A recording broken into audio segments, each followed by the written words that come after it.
guys, so today we have a very random and all over the place haul, kinda, basically just things I've picked up these last few days.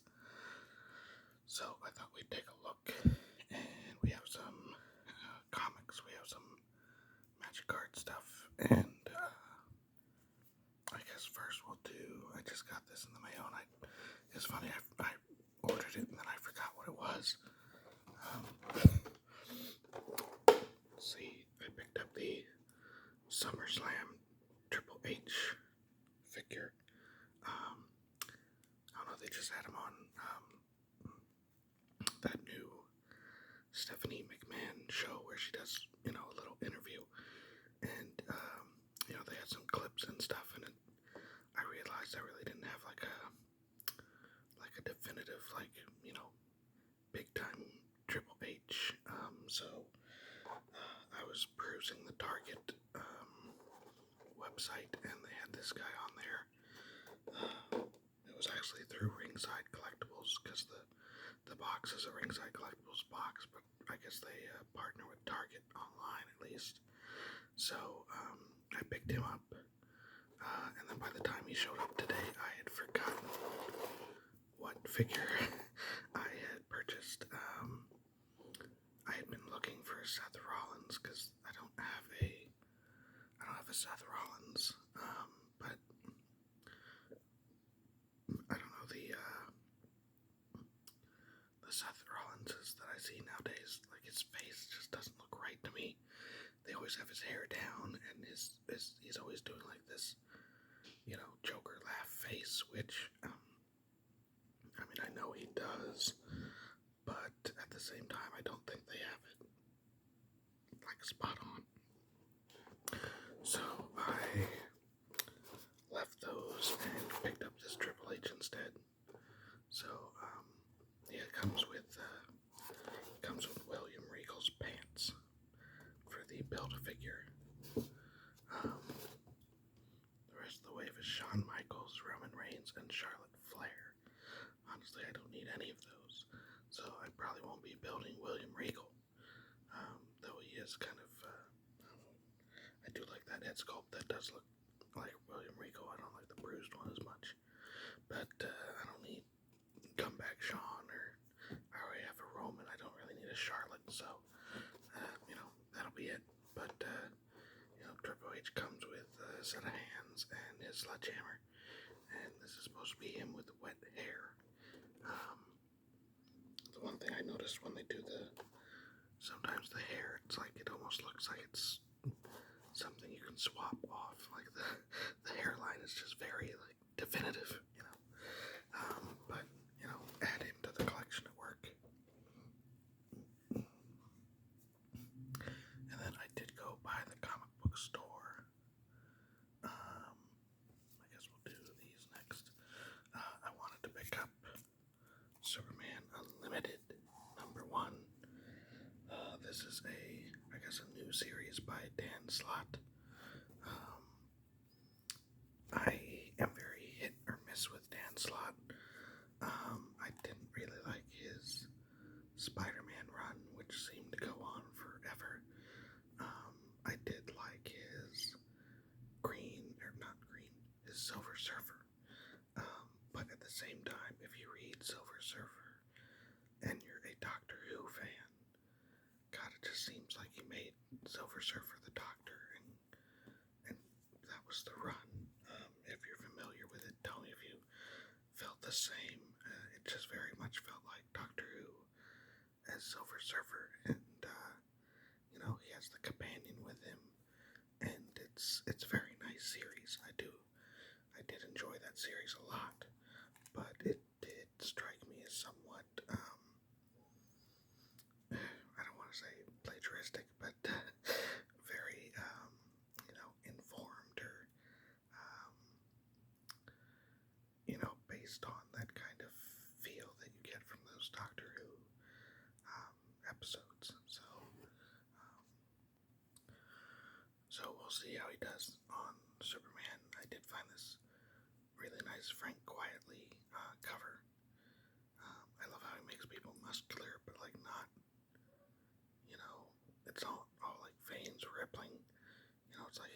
musculature, but he's not stupid looking. Like, it's not unrealistic. So I liked that cover, picked that up. While I was there, I also just looked in the back issue bins for the hell of it, and I got a couple things. I got this Marvel Spectacular featuring Thor, and it's Thor versus the Super Skrull.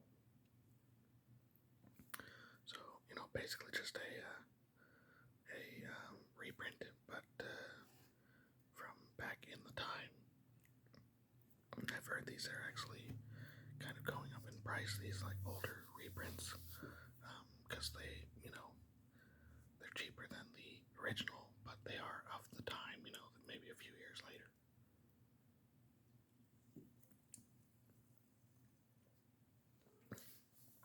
So, they still have the classic look, but they're not, not as expensive or hard to find. And then I also got this Marvel 2-in-1 with the Thing and Thor versus the Puppet Master with the FF down here. I thought that was just a kind of a cool looking cover where they're flying at each other. Not in perfect shape or anything, but I'm a sucker for anything where it's 25 cents in the corner with the Marvel Comics Group header. That's just my sweet spot. That's like the comics I saw, even though I wasn't born, I'm not that old that I was picking these up on the newsstand or anything, but, like when my uncle, gave me comics, it was always this era, because he had just a whole bunch in a box, and it's all this era, and all Marvel. I don't think he had a single DC book. Just all Marvel Comics Group, 25 cents, They lived in San Francisco, so probably, walk down to the corner store type of thing. And, yeah, this is just classically what I was kind of raised on when I got comics. It was all this kind of, they all look like this. And then, let's see, I got JSA number 7. If you're reading it, basically what's going on. I don't know how long I will stick with this. I'm trying to cut down. And while I found the first arc interesting, I don't know where it's going to be going, or if I want to stay with it too much longer. So we'll see if this has any, if it leads me to believe that it's going to be worth picking up in the future or not. I found Jeff Lemire's, the debut issue was good. The debut issue was enough to get me to pick up these 6 afterwards, but, as an ongoing investment of $5 a month, I don't know, 4 or 5, depending on the covers. So, we'll see. This is a Jerry Ordway cover, because he did a lot of the Justice Society of America and, God, what was it called? Something Squadron. Not Liberty. Was it Liberty Squadron? Jeez, my brain for comics has like gone downhill since I've stopped going in there on a monthly basis, I won't lie. But he did a lot of the art on these older JSA titles. So they got him to do this incentive cover here. And then finally today I went and picked up the 3rd part of Hush, Batman 160. This is some sort of special cover by DNA. I don't know who that is, but I really like the look of it, and the other incentive covers weren't as interesting. And they didn't have a single one of the original cover, which is, it's under here. These special covers DZ puts on are basically just a front jacket for the issue. So under this is the regular comic front cover, and it's just they staple this nicer cover on the outside and charge you an extra $1 for it.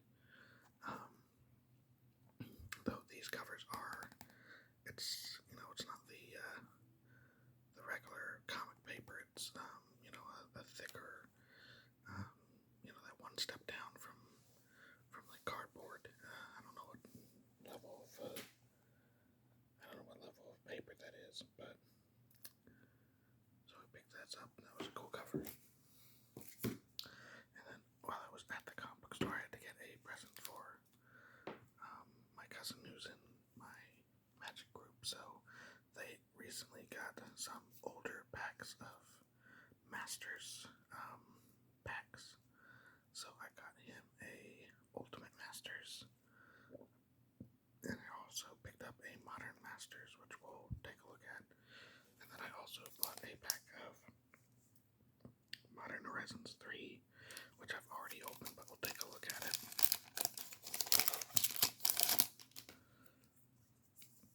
There was a card I saw Arena today that I kind of wanted to see if I could pick up. Got a Drown Yard Lurker, Hydroelectric Specimen.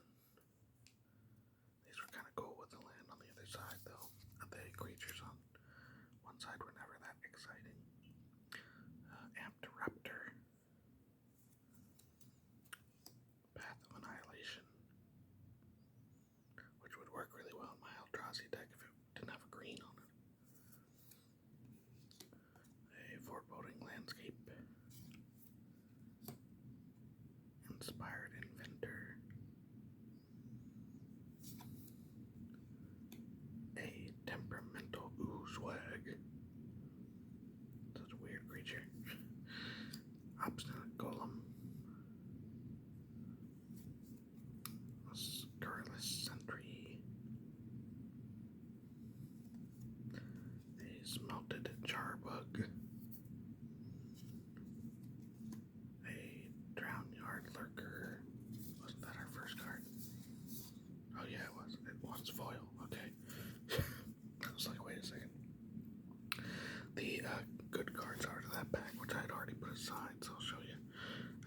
Archway of Innovation. So it enters tapped unless you control an island. It taps for blue, and then if you pay 1 and tap, then the next spell you cast this turn has Improvise. So you can tap artifacts to pay for part of its mana ability, or its casting cost, I should say.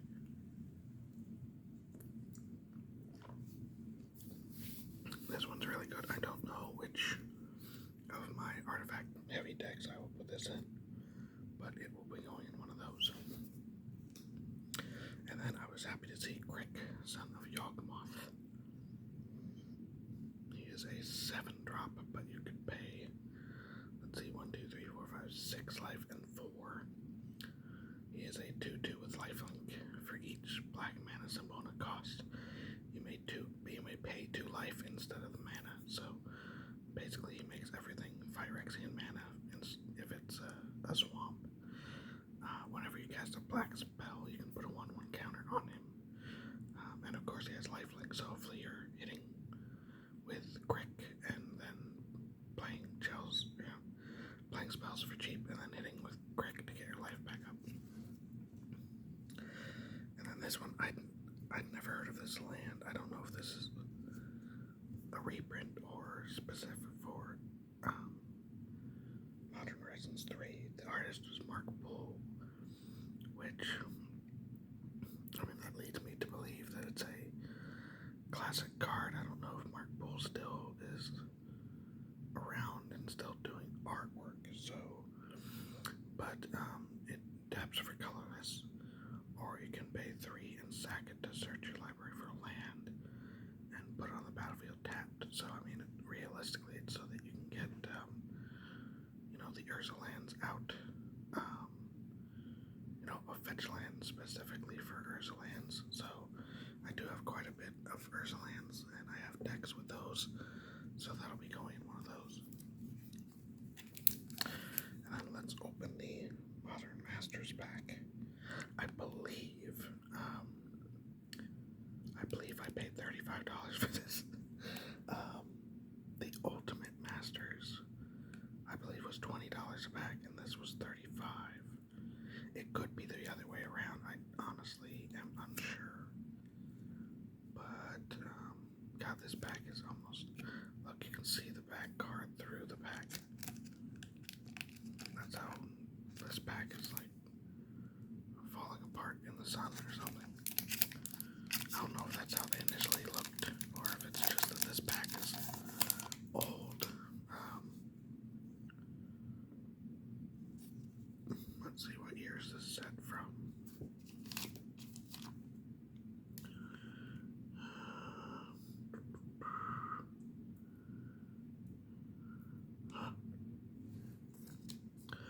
I am going to guess 2013, because that's the trademark on the bottom of these cards, so maybe that's why. We got Hammerheim, Deadeye,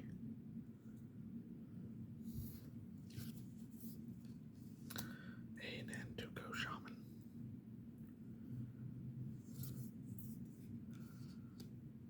a Thieving Sprite,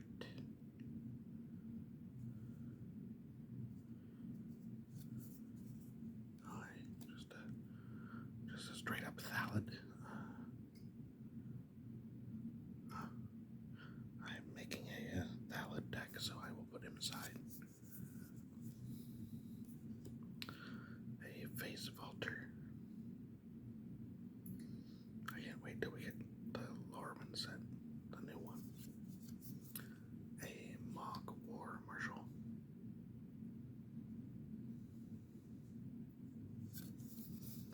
Let's see, Sylvan Bounty. God, can you imagine paying 6 for gaining 8 life? Sweet Jesus. Siphon Life. Cool artwork, honestly. Spell Stutter Sprite. This is a very good fairy card. I'll have to see if it's in my fairy deck. I love the artwork on this. It's very.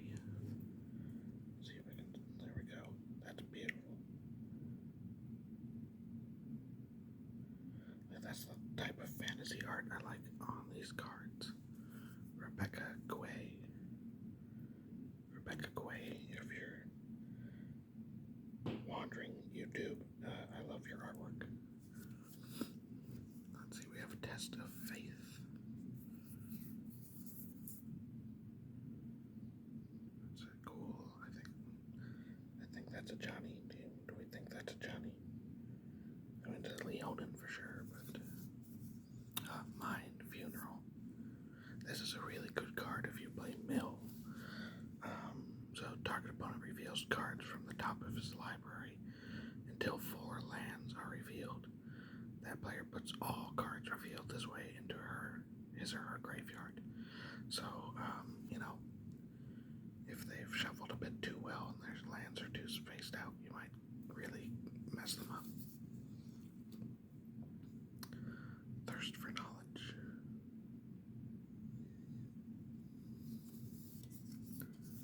Terashi's Grasp. See what's their rare. Maelstrom Pulse. Destroy target non-land permanent and all other permanents with the same name. I've seen this in Arena quite a few times. Very good for token decks or, army decks.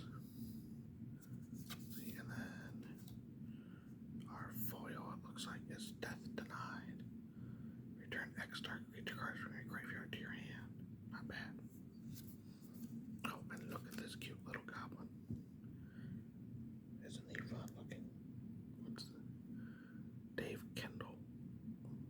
There's just something about these older Magic cards, like the art is just, I don't know, not as monotonous,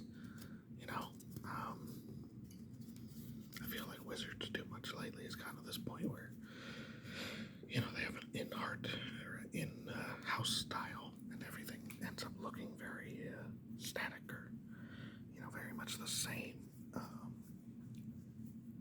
don't know, I don't like it. That back except for this artwork is very, very sheer. You can see through it there. didn't get me $35 worth of cards, but you know, nice to have the little bit of nostalgia, honestly. So far, I've pre-ordered one Final Fantasy product, just they have well, they don't call them dual decks anymore. I think officially it's a starter deck set. They have one where it's Cloud versus Sephiroth. So you get two 60 card decks, I think, or maybe 40 card decks to play against each other. And it's only like $20, it's the entry level stuff.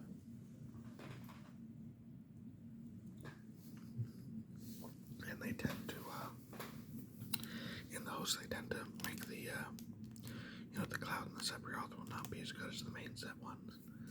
And most of the time they've added like 3 generic mana to their casting cost, I swear. It's always like a really high cost for no reason.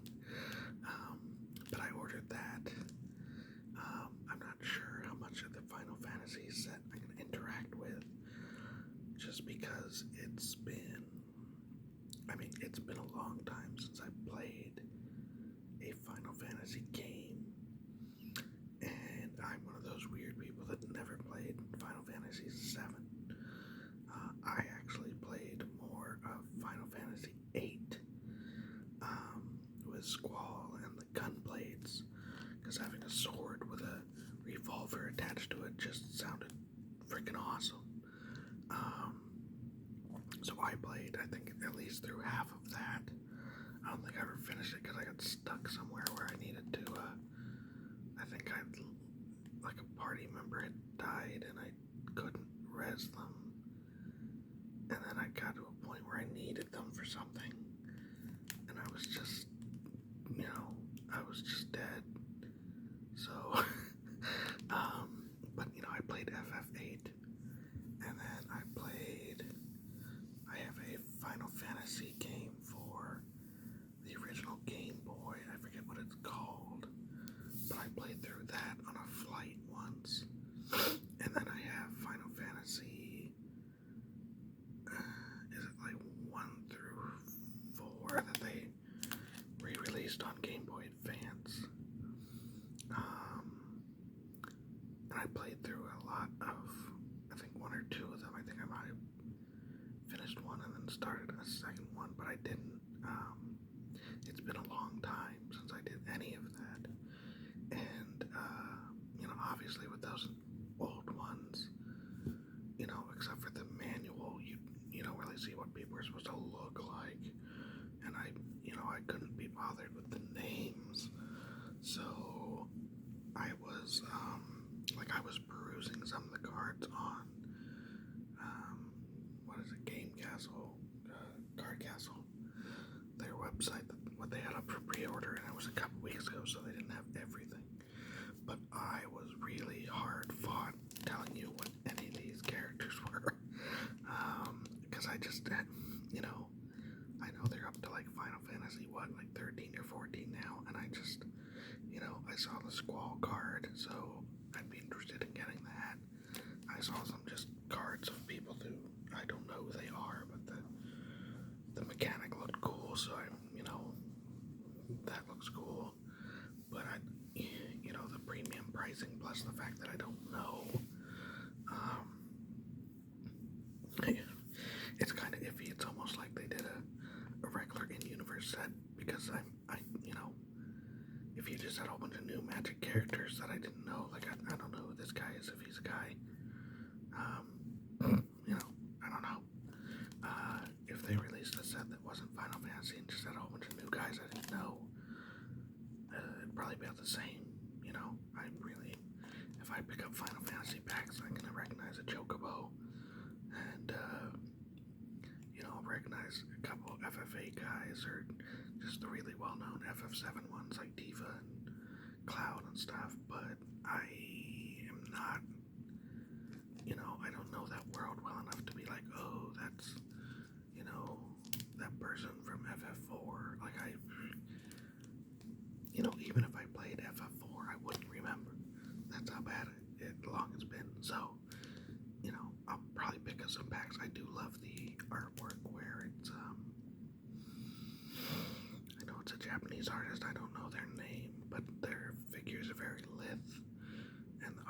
looks very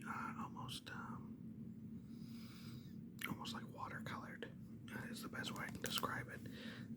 That particular artist did the artwork on those Game Boy Advance box art and on the manuals, and like all of his characters, they have very long noses and like they're very slim, and their facials, their faces are very much like elves almost. But I've seen a few cards where it's his artwork on them.